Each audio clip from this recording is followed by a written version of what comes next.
So Jenny, while you're flipping over to Jubilees, why are we doing this? Talking about Abraham? Because of the covenant. The covenant is the big key. That's the whole promise that Yah's given his people. That's how we know we are his people. That's how we know what to expect from him.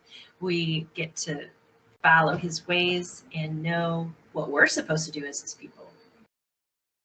So the covenant is key. And Abraham is the source of that covenant. And also, God identifies himself as the God of Abraham first. So hopefully we'll get into Isaac and Jacob as well. That's an identifying of who God is. I'm the God of Abraham, Isaac, and Jacob. Of course, I brought you out of Egypt. We've talked about that part, that he's the God of creation. So we have these identifiers in his word. Who is God actually? And Abraham is a key player. So who is this God of Abraham?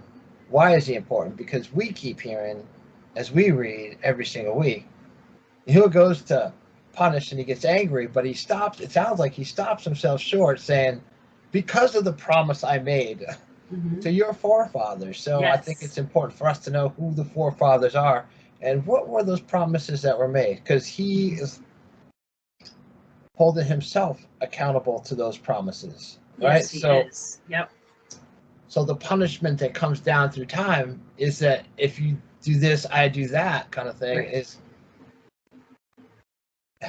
he's not asking us to be accountable to what we said. All you said, do, we will do. He's holding himself accountable to this. And so, what is this? And then why are we reading it out of the book of Jubilees? Jubilees has a whole lot more details. It's called the Little Genesis, and it's so much more complete than Genesis. You have the same characters, but there's so many details that we don't have in the book of Genesis that we couldn't know about Abraham until we read Jubilees. Jubilees is such a great book. Right. It seems to me like I mean, if you went to college, I don't even know, did they have Cliff Notes in high school? I don't remember. Yeah. But they had it seems to me, after reading Jubilees, Genesis is the Cliff Note version of Jubilees. Absolutely. It's a summary of everything. Yeah, it's not the details, right? So, and then what I think there are some differences in the names that are used, but I don't think that there are really differences, because we'll run into a couple of characters that aren't mentioned at all in the 66 books of canon. These are all kind of a King James version of it, so yeah, we have to swap out the name as we're reading it real time. Yeah, so. We do. You want to go first? Okay, so chapter 11. And in the 35th Jubilee, in the third week, in the first year thereof, Reu took to himself a wife, and her name was Orah, the daughter of Ur, the son of Chesed. And she bare him a son, and he called his name Sarah. In the 7th year of this week, in this Jubilee, the sons of Noah began to war on each other, to take captive, and to slay each other, and to shed blood, the blood of men on the earth, and eat blood, and to build strong cities, and walls, and towers, and individuals began to exalt themselves above the nations, and to found the beginnings of kingdoms, and to go to war, people against people, and nation against nation, and city against city. All began to do evil, and to acquire arms, and to teach their sons war. And they began to capture cities, and to sell male and female slaves. And Ur, the son of Chesed, built the city of Ara of the Chaldees, and called its name after his own name, and the name of his father. And they made for themselves molten images, and they worshipped each idol. The molten image which they had made for themselves, and they began to make graven images and unclean simulacra. Right, and the definition of simulacra, according to Wikipedia, is a representation or imitation of a person or thing, which, have no image, but make images. Right. But this is before that issue that was decreed. But like, I just want to ask if we're seeing a similarity in Genesis 6. But these chapters are pretty close. Genesis 11 talks about Abraham. Genesis Jubilees chapter 6 talks about what's caused the flood, and then here we are, not even 5 chapters later, doing the same thing. And it's super interesting because Genesis has 50 chapters, and so does Jubilees. So it's cool that they do align that way. Yeah. Okay, so Samilcar is where I left off. Okay. Yeah. And malignant. This is where that word malignant, spirits, which I just want to define the word malignant because I find it super interesting. You know, we're talking about tumors, and you can have a benign or malignant tumor, but these are malignant spirits. And let's just look at a definition. I'm malignant. Sorry. This is I'm not really sorry. This is how I read scripture. Yeah. So, a malignant tumors have cells that grow uncontrollably and spread locally or to distant sites. Malignant tumors are cancerous. There's something about these spirits and cancer in my mind that's inseparable. Right? So, and I think it's directly related to our worship of images and things that aren't Yahuwah, because there's a spirit behind this. And malignant spirits assisted and seduced them into committing transgressions and uncleanness. And the prince Mastama exerted himself to do all this, and he sent forth other spirits, those who were put under his hand, to do all the manner of wrong and sin and all manner of transgression, to corrupt and destroy and to shed blood upon the earth. For this reason, he called the name of Sarah, Sarug, for every one turned to do all manner of sin and transgressions. Wait, who's this Sarah again? We go back up to the top, son of Chesed, and she bare him a son, and she called him Sarah. But he changed his name to Sarug because this is what your name means, son. For everyone turned to do all manner of sin and transgression. That's your time marker. And he grew up and dwelt in Ur of the Chaldees, near to the father of his wife's mother. And what does it say in yours? Because this is confusing. The father he grew up and settled in Ur of the Chaldeans, near the father of his mother. Would that be his grandfather? I would just, yes. Yeah. And he worshipped idols. And he took to himself a wife in the 36th Jubilee, in the 5th week, in the first year thereof.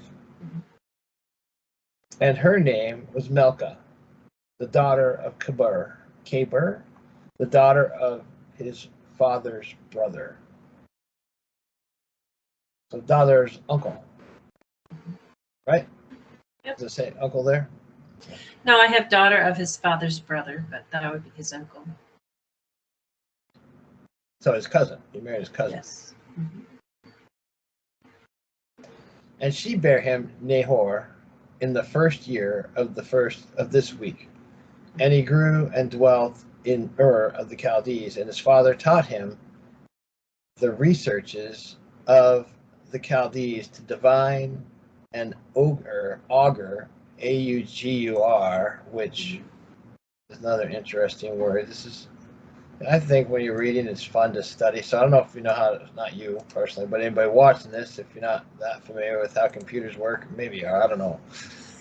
If you highlight a word and you right-click it, it gives you the option to search Google, right? It just makes it real easy, right? So in ancient Rome, a religious official who observed natural signs, especially the behavior of birds, interpreting these as an indication of divine approval or disapproval of a proposed action. And there's a guy, something of the apocalypse, and he reads what they call conscriptions of birds, those starlings, I think that's what they're called, that move all together. Yeah. So This goes way, way, way, way, way back. And then we learn, then who taught them? Prince and Mastema taught them, right? So they learned from demons. Or Chaldees, where am I? Ogre. Okay, Augur, according to the signs of heaven, which. And in the 37th Jubilee, in the 6th week, in the 1st year thereof, he took to himself a wife, and her name was Iaska. And what does yours say? Sure. Iaska. Okay. Because they put a J next to the letter I in this one. I have an Iyasekah. The daughter of Nestag of the Chaldees, and she bare him Terah in the 7th year of this week.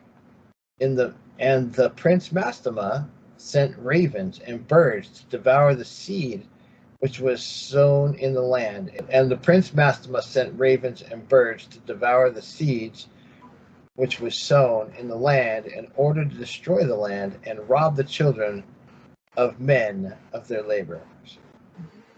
Before they could plow in the seed, the ravens picked from the surface of the ground. Yeah. And for this reason he called his name Terah, because the ravens and the birds reduced them to destitution and devoured their seed.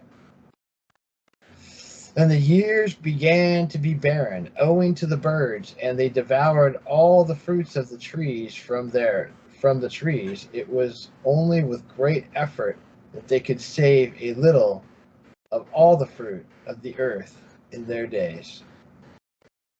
And in the 39th Jubilee, in the 2nd week, in the 1st year, Terah took to himself a wife. Her name was Edna, daughter of Abram, the daughter of his father's sister, so his aunt. In the 7th year of this week, she bare him a son, and he called his name Abram, by the name of his father, of his mother. And yours has a different, does it say something? After his mother's father. So that'd be he's named after his grandfather, basically. After the father of his mother's. Weird way to put that. For he died before his daughter had conceived a son. So grandpa's dead. Abram never meets grandpa. And the child began to understand the errors of the earth, that all went astray after graven images, and after uncleanness. And his father taught him writing. And he was 2 weeks of years old, which is 14 years old. And he separated himself from his father, that he might not worship idols with him. And he began to pray to the Creator of all things, that he might save him from the errors of the children of men, that his portion should not fall into error after uncleanness and vileness. And the seed time came for sowing of seed upon the land, and they all went forth together to protect their seed against the ravens. And Abram went forth with those that went. And the child was a lad of 14 years, and a cloud of ravens came to devour the seeds. And Abram ran to meet them before they settled on the ground. And they cried to them before they settled on the ground to devour the seed, and said, "Descend not." And a cloud of ravens came to devour the seed. And Abram ran to meet them before they settled on the ground, and cried to them before they settled on the ground to devour the seed, and said, "Descend not, return to the place whence ye came." And they proceeded to turn back. And he caused the clouds of ravens to turn back that day 70 times. Of all the ravens throughout all the land where Abram was, there settled there not so much as one. That is a tough sentence to read. It's awkward. And all who were with him throughout all the land saw him cry out, and all the ravens turned back, and his name became great in all the land of the Chaldees. 14 years old, this kid's making a name for himself. Yeah. And there came to him this year all those that wished to sow, and he went with them until the timing of sowing ceased. They sowed their land, and that year they brought enough grain home and eat and were satisfied, or ate and was satisfied. And in the first year of the 5th week, Abram taught those who made implements for oxen, the artificers in wood, and they made a vessel above the ground, facing the frame of the plow, in order to put the seed thereon, and the seed fell down therefrom upon the share of the plow, and was hidden in the earth. And they no longer feared the ravens. After this manner they made vessels above the ground on all the frames of the plows, and they sowed and tilled all the land according as Abram commanded them, and they no longer feared the birds. That's chapter 11. Yeah. Okay, so we'll go on to chapter 12. During the 6th week, in its 7th year, Abram said to his father, Terah, "My father." And he said, "Yes, my son." He said, "What help and advantage do we get from these idols before which you which you worship and prostrate yourself? For there is no spirit in them, because they are dumb. They are an error of the mind. Do not worship them. Worship the God of heaven, who makes the rain and dew fall on the earth, and makes everything on the earth. He created everything by his word, and all life comes from his presence. Why do you worship those things that have no spirit in them? For they are made by hands, and you carry them on your shoulders. You receive no help from them, but instead they are a great shame for those who make them, and an error of the mind for those who worship them. Do not worship them." Then he said to him, "I too know this, my son. What shall I do with the people who have ordered me to serve in their presence? If I tell them what is right, they will kill me, because they themselves are attached to them, so that they worship and praise them. Be quiet, my son, so that they do not kill you." When he told these things to his two Have we heard brothers, this? Have we heard this now? I can't tell people. right? I can't tell people the truth. They won't listen. Right. They're so going to defend their false god because they believe it's right. They can't even hear any truth. Sad. It's It really is sad. And it doesn't say how old Abram is. Abram, who will become Abraham, how old he is at this time, but is he still 14? And he's chastising his father for worshiping these false things. And he knows. His dad's response is, "I know." Mm-hmm. But I ain't can't gonna do anything about it. I don't want to lose my paycheck. Right? I'm more afraid of people than I am of the Creator. Yeah. Wow, that's a sad statement, man. That's so common. When he told these things to his two brothers, and they became angry at him, he remained silent. During the 40th Jubilee, in the 2nd week, in its 7th year, Abram married a woman whose name was Sarai, the daughter of his father, and she became his wife. His brother Haran married a woman in the 3rd year of the 3rd week, and she gave birth to a son for him in the 7th year of this week. He named him Lot. Wait, did he marry his sister? The daughter of his father? Doesn't that make him his sister? Yeah. So when he goes to Egypt and he tells that king that this is his sister, he's not It's lying. true. No, he wasn't lying. Okay. But they don't have the same mom. His half sister. Background story. During the 40th Jubilee in the 2nd week, in its 7th year, Abram married a woman whose name was Sarai, the daughter of his father, and she became his wife. His brother Haran married a woman in the 3rd year of the 3rd week, and she gave birth to a son for him in the 7th year of this week. He named him Lot. His brother Nahor also got married.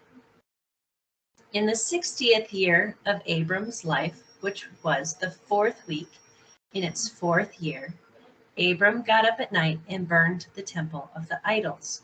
He burned everything in the temple, but no one knew about it. They got up at night and wanted to save their gods from the fire.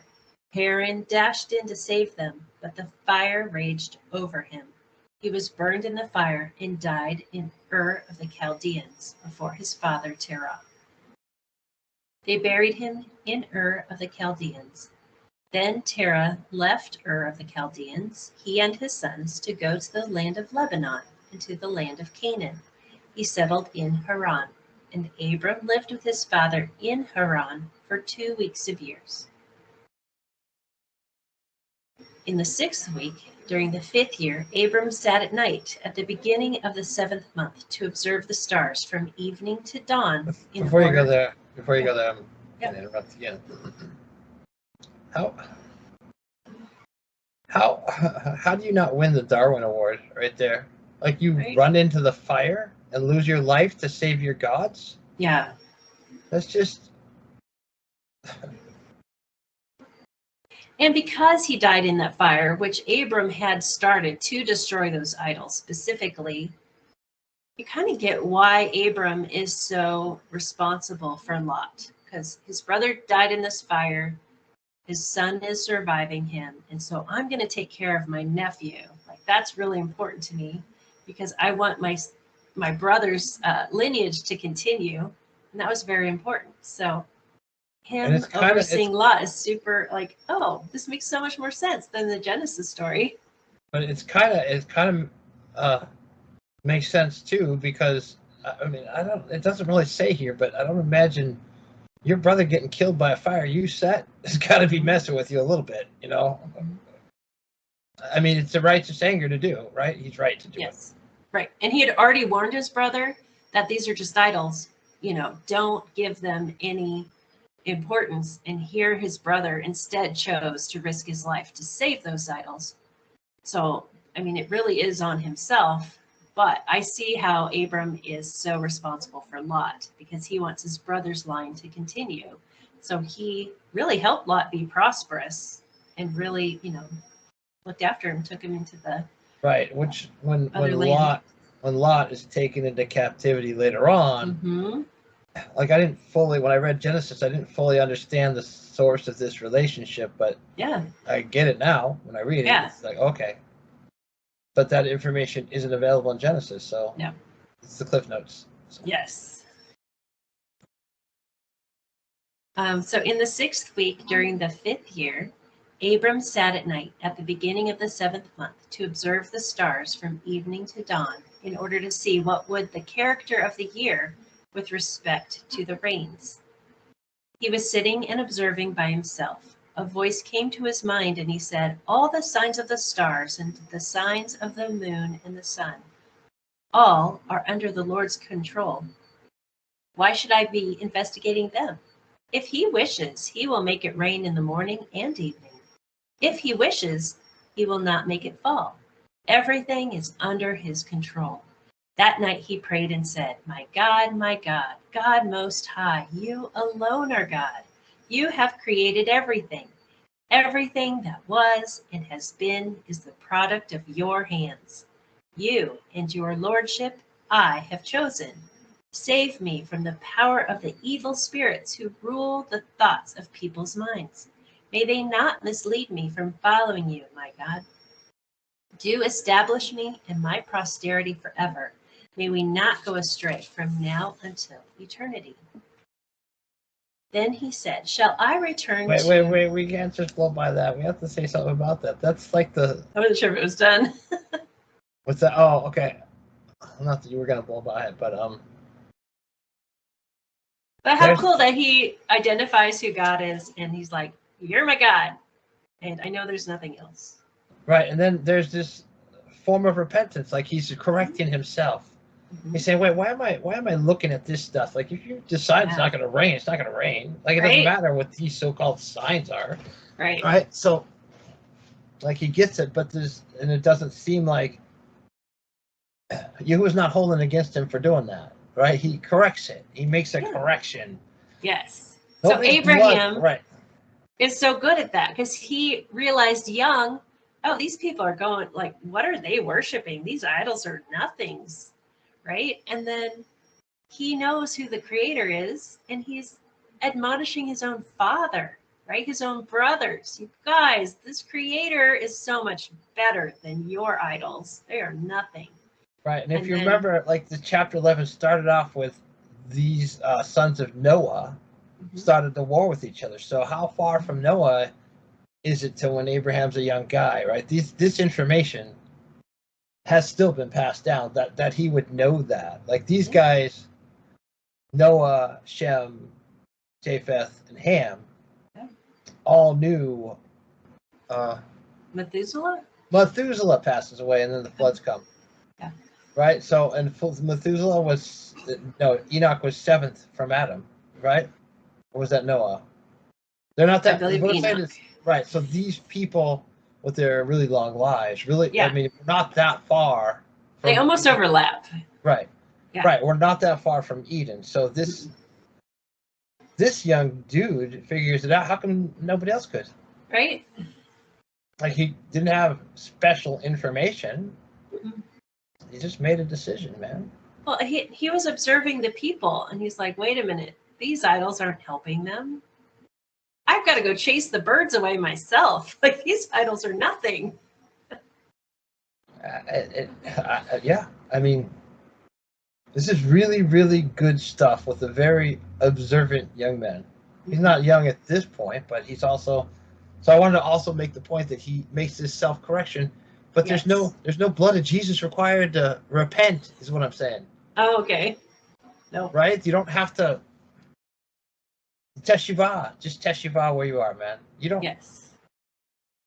There's no intercessor needed. Just make a correction, fix it, do it right. And that it's his own effort. He himself is aligning. He himself is like, okay, I realize these idols are nothing. He himself starts the fire and destroys them. But he had already warned his dad and brothers, like, and then they move away. But like he has made these choices himself and corrected his own life. Right, and he corrects himself from looking at the signs of the heavens, saying that there's power there, and he's like, wait, what am I doing? And Yehud does not hold it against him for doing that, right? No, He's like, because he realized, oh, that's nothing. That's another nothing. I want the creator. I know the creator's in charge of everything, so I'm going to trust him. All right. Cool stuff, man. Yeah. Okay, then he said, shall I return to Ur of the Chaldeans who are looking for me to return to them? Or am I to remain here in this place? Make the path that is straight before you prosper through your servant, so that he may do it. May I not proceed in the error of my mind, my God. When he had finished speaking and praying, then the word of the Lord was sent to him through me. Now you come from your land, your family, and your father's house to the land that I will show you. I will make you into a large and numerous people. I will bless you and magnify your reputation. You will be blessed in the earth. All the nations of the earth will be blessed in you. Those who bless you, I will bless, while those who curse you, I will curse. I will be a God for you, your son, your grandson, and all your descendants. Do not be afraid. From now until all the generations of the earth, I am your God. So it's so cool that he asks who, like, where should I go? Do you want me to go back? Because these people are expecting me to return. He had said to his father, I'll come back, right? Or his father had asked him to come back. It's like he's asking for his direction now. Which is so cool. I mean, I've never had a moment where, I guess I could say that was a moment when I understood, when I called upon the God of Abraham, Isaac, and Jacob, but I've never heard him speak out loud. Yeah. You know, here he is, like this guy is pretty special, man. Well, of all the people, it sounds like he's the only one who has that light bulb moment of, oh, wait a minute, there's a creator.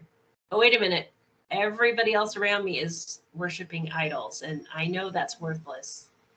And then he's even learned to know the signs of the heavens for rain, and that is like, oh, wait a minute, I want the creator, and I'm going to see what he has to tell me. People would have had to have remembered the flood, right? So they would have had to have remembered the Almighty, right? Yeah. So Hopefully.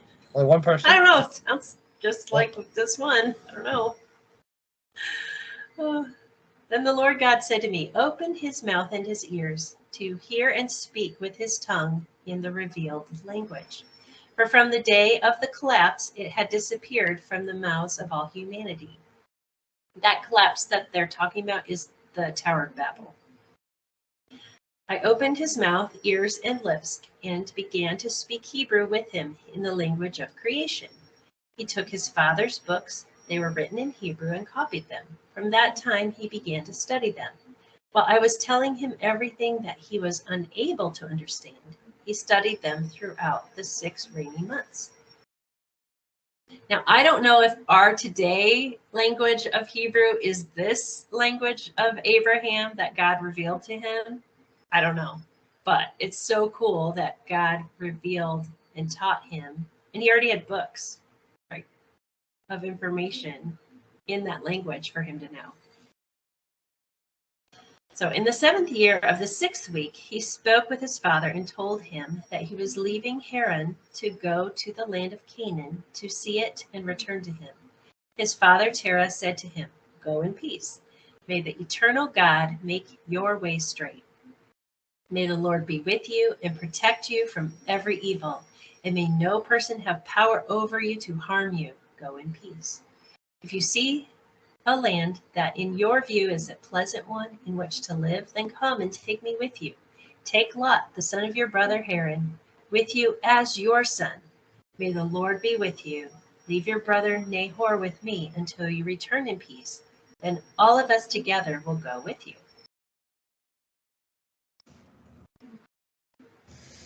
That's Jubilees chapter 12. So chapter 14. After these things, in the 4th year of this week, on the 1st of the 3rd month, the word of Yahweh came to Abram in a dream. Do not be afraid, Abram. I am your protector. Your reward will be very large. He said, Lord, Lord, what are you going to give me when I go on being childless? The son of Mezek, the son of my maidservant, that is Damascene Eliezer, will be my heir. You have given me no descendants. Give me descendants. He said to him, this one will not be your heir, but rather someone who will come out of your loins will be your heir. He brought him outside and said to him, look at the sky and count the stars if you can count them. When he had looked at the sky and seen the stars, he said to him, your descendants will be like this. He believed Yahweh, and it was credited to him as something righteous. Now, we had talked about him doing something with the stars, and I've heard some people say constellations. That's not what this says. That's not what was credited to him as righteousness for believing. He was saying he's going to do something. Yeah. Right? He believed that's what the righteousness was. It's like recognizing this is my God. It's recognizing what he said and told me is true, and I know solidly it's going to happen. That's what's counted as righteousness to Abraham. And we just think, oh, he believed. Right. So that's not complete unless you know the background story, I think. Continue. All right. He said to him, I am Yahweh who brought you from Ur of the Chaldeans to give you the land of the Canaanites to occupy forever, and to be a God for you and your descendants after you. He said, Lord, Lord, how will I know that I will inherit it? And he said to him, get for me a 3-year-old calf, a 3-year-old goat, a 3-year-old sheep, a turtle dove, and a dove. He got all of these in the middle of the month. He was living at the oak of Mamre that is near Hebron. He built an altar there and sacrificed all these. He poured their blood on the altar and divided them in the middle. He put them opposite one another, but the birds he did not divide. Birds kept coming down on what was spread out, but Abram kept preventing them and not allowing the birds to touch them. At sunset, a terror fell on Abram. Indeed, a great dark fear fell on him. It was said to Abram, know for a fact that your descendants will be aliens in a foreign land. They will enslave them and oppress them for 40 years. But I will judge the nation whom they serve. After afterwards they will leave from there. Wait, did it say 40 years or 400 years? Oh, did I read 40? Sorry, it is 400 years. Okay. But I will judge the nation whom they serve. Afterwards, they will leave from there with many possessions. But you will go peacefully to your fathers and be buried at a ripe old age. In the 4th generation, they will return to this place, because until now the sins of the Amorites have not been completed. When he awakened and got up, the sun had set. There was a flame, and an oven was smoking. Fiery flames passed between what was spread out. On that day, Yahweh concluded a covenant with Abram with these words: to your descendants, I will give this land from the river of Egypt as far as the great river, the Euphrates River, that of the Kenites, the Kenzitites, and the Cadmonites, the Perizzites, and the Rephaim, the Thachorites, the Hivitites, the Amorites, and the Canaanites, the Gershurites, and the Jebusites. It passed along, and Abram offered what had been spread out, the birds, their cereal offering, and their libations. The fire devoured them. During this day, we concluded a covenant with Abram, like the covenant that we concluded during this month with Noah. Abram renewed the festival and the ordinance for himself forever. So that's the Shavuot. They already had said it's the middle of the month. So at the 3rd month on the 15th is always Shavuot. And here this is celebrated by Abram and had originated with Noah. It's so cool. It really is cool. So, and the timing of this to the side that we're going to read this, and Shavuot's coming. It's coming. Yeah. Right? So, speaking of that, we're going to start the counting of the Shavuot 50 days, starting tomorrow after the Shabbat, this coming Shabbat, because we just finished our unleavened bread this week. Right? Yeah. So then what is being remembered is Noah. Noah gets off the ark, and Shavuot lines up with that day. Isn't that cool? It's so cool. And here it's also that covenant. So the covenant with Noah is renewed here with Abram. And it's the same day, and it's forever, and it's a festival of Yah. I mean, you just can't escape those details here in Jubilees. And it's just so whenever we read scripture after this, because of the covenant I made with Abraham, this is the covenant that he made with Abraham. And he reminds himself constantly of it, and he reminds us constantly that he's aware of it. Yeah. And he's faithful to it. He's kept his word. He still considers himself the God of Abraham. He still knows that this covenant, because he made it with Abram, still applies. And he said that he's going to bless all the nations. Like, this is forever. You can't escape those things. Well, I'm about out of time for today. But next time we're going to get into a couple of verses that talk about those who want to take on the mantle of shepherd. Wow. And what you has to say about you all. And I would encourage people to continue reading in Jubilees. There's several more chapters about Abraham and just the importance of him and how Yah promises so much to him and why the covenant is so important. It doesn't end. No, forever. To say it ended is ridiculous. Through all your generations. Hello. Because he promised Abraham, and I believe him. Right. Let it be counted unto you as righteousness if you believe Yahuwah and his word. How about that? Perfect. It's perfect. All right. I'm going to go. Shalom.